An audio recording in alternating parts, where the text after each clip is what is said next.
Olá pessoal, tudo bem com vocês? Desculpe. Olá pessoal, tudo bem com vocês? Minhas saudações e cumprimentos a todos e a todas que estão acompanhando o canal. Aqui é o professor Lucas, professor de Direito Tributário e Processo Tributário, aqui para a preparação à primeira e segunda fase do exame da OAB. Sejam todos bem-vindos e bem-vindas ao meu canal.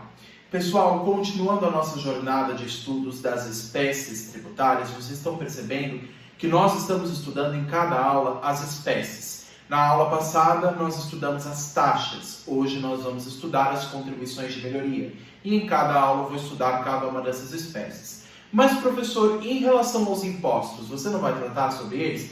Vamos. Mas como os impostos são a espécie tributária mais complexa que nós temos, com mais riqueza de detalhes, com mais espécies que existem, por conta da parte de impostos ser aquela que tem a maior quantidade de detalhes, de espécies tributárias, eu vou precisar deixar esse tema para um pouco mais à frente. Então nós tratamos sobre as taxas, vamos tratar sobre as contribuições de melhoria com mais detalhe, também os empréstimos compulsórios, as contribuições especiais, para só depois tratarmos sobre os impostos com mais detalhe, cada um deles. E também existe um outro motivo. Todos sabem que existe a questão da reforma tributária.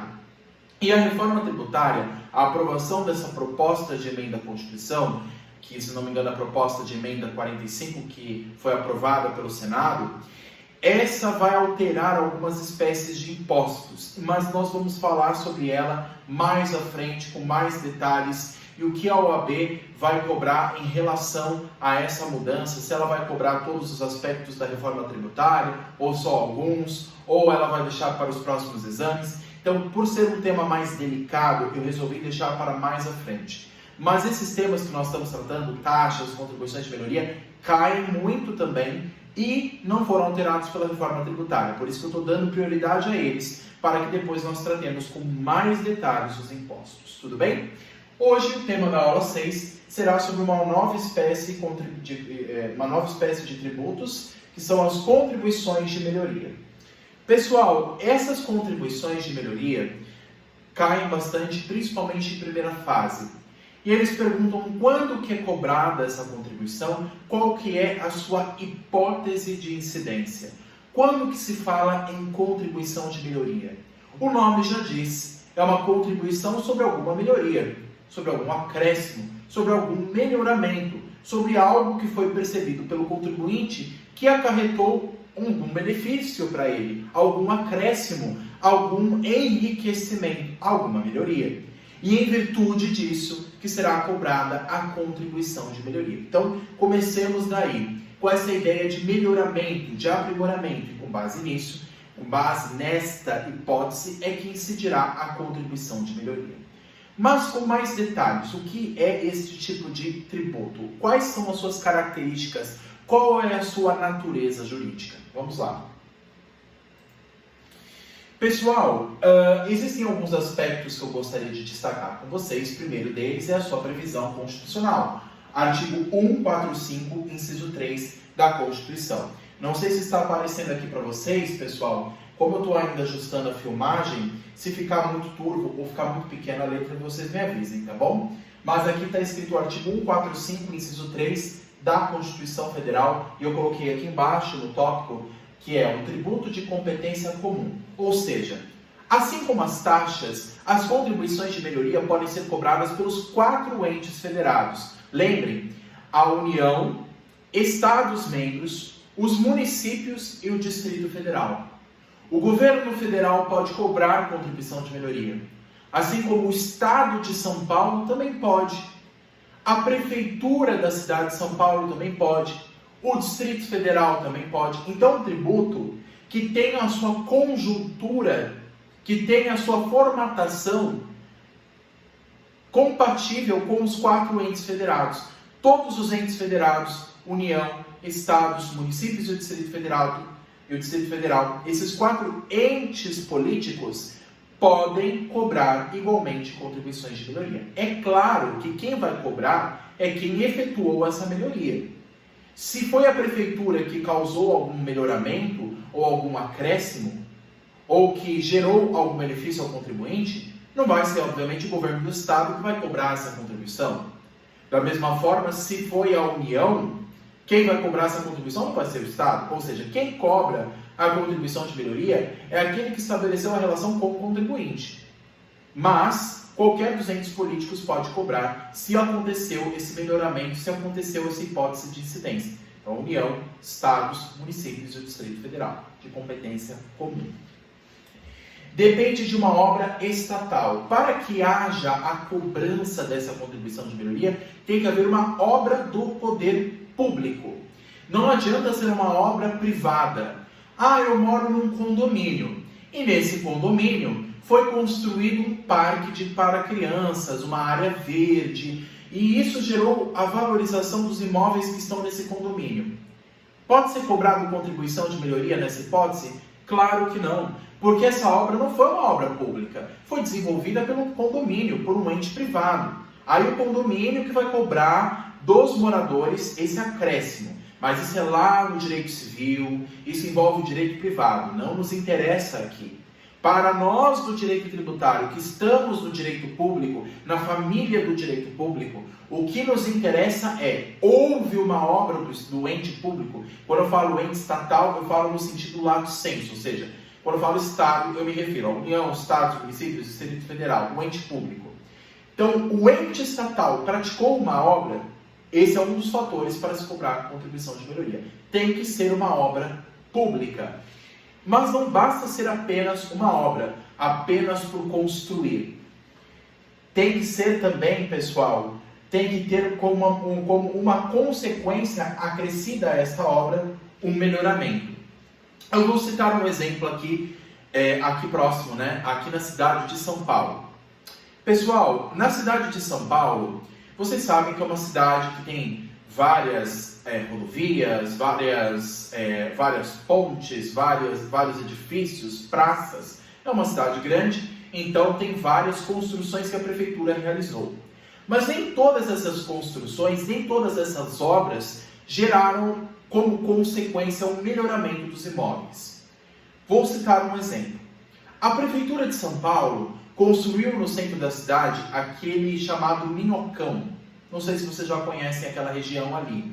O Minhocão, ele atravessa aquela parte do centro da cidade e ele serve para justamente ajudar no tráfego de carros, para ajudar no fluxo, do tráfego de carros, de ônibus, de todas as pessoas que passam pela região. O que acontece? Quando construíram o Minhocão, a Prefeitura de São Paulo, ele gerou uma desvalorização imobiliária. Por quê?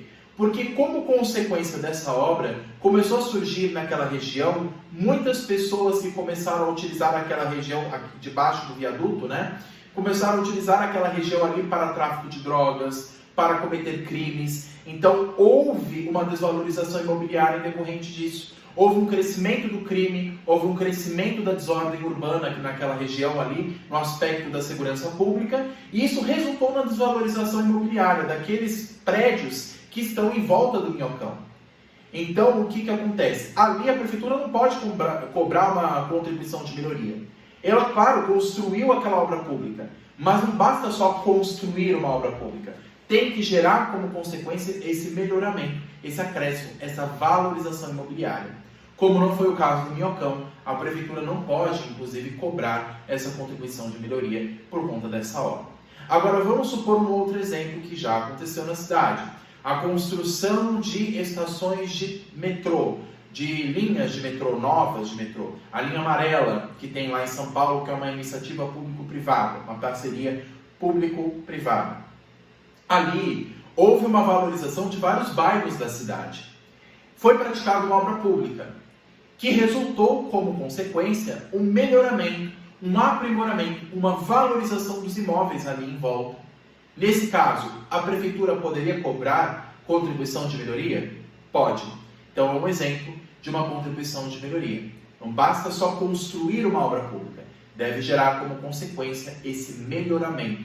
A gente até faz uma pequena brincadeira, Não existe contribuição de pioria. Não posso cobrar pelo pioramento, desculpe o português, pelo pioramento, pela destruição, pela desvalorização que ocorreu. Não existe esse tipo de contribuição. A contribuição é de melhoria. Tem que haver uma melhoria, um acréscimo, algo que gerou um benefício aos contribuintes. E essa contribuição é um tributo, assim como as taxas, são tributos vinculados a uma contraprestação do Estado. O Estado praticou aquela obra pública e, em virtude disso, o contribuinte beneficiado deve pagar por isso, por meio da contribuição de melhoria. Existe uma contraprestação, é um tributo contraprestacional e retributivo. É um tributo que deve ser pago pelos contribuintes beneficiados para financiar a obra pública que foi realizada. Então, esse é o objetivo da contribuição de melhoria, para financiar a atividade desenvolvida pelo ente público. E claro que ela não pode ser cobrada de qualquer forma, existem limites para o cálculo desse tributo, para o cálculo do valor, do critério quantitativo deste tributo à contribuição de melhoria. Outros aspectos importantes, pessoal. Então, como eu falei, tem que ser uma obra pública que decorra uma valorização imobiliária como consequência. E também há uma definição trazida pelo artigo 81 do Código Tributário Nacional, inclusive fazendo menção que deverá haver um limite, que é a despesa da obra realizada. O que acontece, pessoal? O ente público, quando cobra a contribuição de melhoria, ele não pode cobrar qualquer valor. E não deve cobrar só de um contribuinte, deve cobrar de todos os contribuintes que foram beneficiados. Então, se a obra pública foi realizada naquele bairro, todos os moradores beneficiados que moram naquele bairro devem ser contribuintes daquela contribuição de melhoria. Caiu uma questão, inclusive, se não me engano, em segunda fase do exame da OAB em Direito Tributário. Foi nos últimos exames anteriores, se não me engano, no ano passado, 2023, que perguntou justamente sobre isso. Fulano de tal morava num outro bairro da cidade, um bairro Beta. Só que a obra pública foi realizada no bairro Gama. E houve a valorização dos imóveis no bairro Gama. Só que a prefeitura resolveu cobrar aquela contribuição não só dos moradores daquele bairro, mas de todos os bairros da cidade, fazendo um rateio, fazendo uma distribuição desse valor a ser cobrado de todos os moradores da cidade. A pergunta era, isso é constitucional? Isso é lícito? Não é. Por quê? Porque a contribuição tem que ser apenas cobrada de quem se beneficiou diretamente daquele melhoramento. Ela não pode ser cobrada de todos os habitantes da cidade. Se ela valorizou apenas aquele bairro, apenas aquela região, somente aqueles são contribuintes da contribuição de melhoria. Não podem se estender a outros. E o valor deve ser limitado ao valor da obra. Ele não pode passar disso. Inclusive, se ele passar, haverá uma tributação excessiva, uma confiscação do patrimônio do contribuinte, o que é inconstitucional. Então, tem que haver um limite dessa cobrança. Claro que ela ocorrerá, mas deverá respeitar um limite mínimo, que é, no caso, o valor da obra, e deverá ser dividida entre os moradores, entre aqueles habitantes que foram beneficiados. Então, se estamos falando de um bairro específico, aquele valor da contribuição tem que ser dividida para cada morador de cada um daqueles que fazem parte daquele bairro e que foram beneficiados, que teve a valorização imobiliária, que gerou esse melhoramento. Tudo bem? E claro que será proporcional ao quanto que valorizou, porque tem imóveis que valorizam mais do que outros, tem imóveis que são maiores do que outros, e com base nisso pode ter uma valorização diferenciada. Então o cálculo também vai se basear conforme no quanto foi percebido por cada contribuinte, por quanto de melhoramento que ocorreu. Tudo bem? Outros pontos importantes, pessoal, que eu gostaria de destacar é o artigo 82 do CTM, que também comenta sobre a contribuição de melhoria. E com base nisso, ele também diz o seguinte, que deverá haver um prazo de garantia, né? Deverá haver a garantia de um prazo de 30 dias para a impugnação do tributo. O contribuinte, se ele quiser questionar o tributo que foi cobrado, a contribuição de melhoria, o carnê que foi cobrado dele, ele pode questionar na esfera administrativa. E a gente vai estudar mais à frente a respeito sobre isso. Mas eu já adianto que existe, né, inclusive no processo tributário, o que a gente chama de prazo para a impugnação. Isso é na esfera administrativa, que é nada mais, nada menos do que a defesa do contribuinte. O contribuinte está sendo cobrado de um tributo que ele alega ser indevido. O que ele faz para se defender? Ele propõe uma impugnação do tributo que foi cobrado. Então, essa impugnação é um meio de defesa do contribuinte na esfera administrativa para alegar: ente estatal está me cobrando esse tributo, mas eu não devo pagar ele.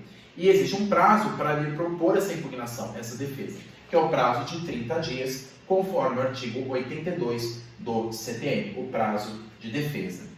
O custo da obra será dividido em proporção de cada imóvel, como eu falei para vocês. Então, houve a construção daquele melhoramento, daquela obra pública, uma praça, a construção de uma nova avenida, ou a construção de uma estação de trem, que fez com que aqueles imóveis ao redor tivessem uma valorização imobiliária. O ente público que praticou aquela obra, ao calcular a cobrança, ele vai dividir para cada um dos moradores que foram beneficiados com aquilo, com a valorização imobiliária, e esse valor será proporcional com a valorização de cada imóvel. Tem imóveis que valorizam mais do que outros, e também com base nessa diferença, o ente público deve calcular o critério quantitativo deste tributo, a base de cálculo desse tributo, que não será igual para todos, porque existem imóveis que são maiores do que outros, que já têm uma natureza mais privilegiada do que outros, mesmo estando no mesmo bairro. Então, com base nisso, o fisco irá fazer uma divisão de valores entre cada um dos beneficiados, conforme também o valor percebido por cada um deles, por quanto de valorização que teve cada imóvel. Tudo bem? Então, o valor deve ser calculado conforme cada um dos beneficiados. E como eu falei, se houve a construção num bairro, por exemplo, aqui em São Paulo, se aquela construção ocorreu no bairro da Barra Funda, eu não posso cobrar aquele tributo, aquela contribuição, para os moradores de todos os outros bairros. De quem mora lá em Santo Amaro, quem mora no Tatuapé, quem mora na cidade de Tiradentes, quem mora em Santana, quem mora na Lapa. Não pode.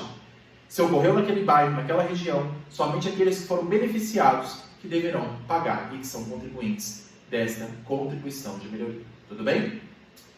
Pessoal, basicamente esses são os acréscimos que eu queria fazer com vocês. Nós já tivemos uma aula, que se não me engano é a aula 4, que tratamos de maneira geral sobre esse tipo de tributo, mas eu resolvi gravar uma aula mais específica sobre esse tema para ficar claro mais detalhes a respeito da contribuição de melhoria, que sempre tem uma questãozinha aqui ou outra que cai em primeira fase e até mesmo em segunda fase, cobrando esse tema. Tudo bem? Pessoal, se tiverem dúvidas, deixem nos comentários, fico à disposição de vocês. Peço que curtam, comentem, compartilhem, se inscrevam no canal, me ajudem a fazer com que o canal cresça e consiga atingir o maior número possível de pessoas para que o conhecimento do direito tributário seja garantido a todos aqui no YouTube, tá bom? Bons estudos a todos, como eu disse, se tiverem dúvidas, deixem nos comentários, irei respondê-los, tudo bem? Bons estudos, boa preparação para o exame da OAB e vamos continuar aqui no canal a nossa jornada de estudos de direito tributário para a primeira e segunda fase, para esse 40º exame nesse ano de 2024. Um abraço a todos e até a próxima.